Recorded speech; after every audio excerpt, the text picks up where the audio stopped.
Hi, Mackenzie Lain here at Waters Garden Center, talking to you today on poinsettias.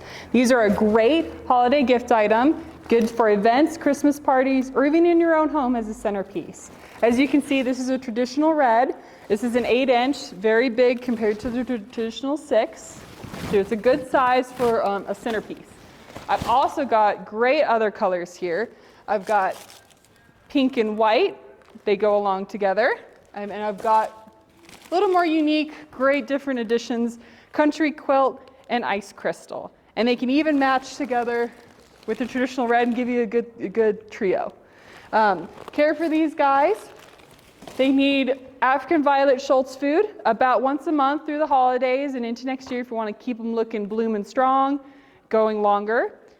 They need bright indirect light, not too dark, not too light. Keep them in like a table or near a window and they'll be perfect and go longer for you.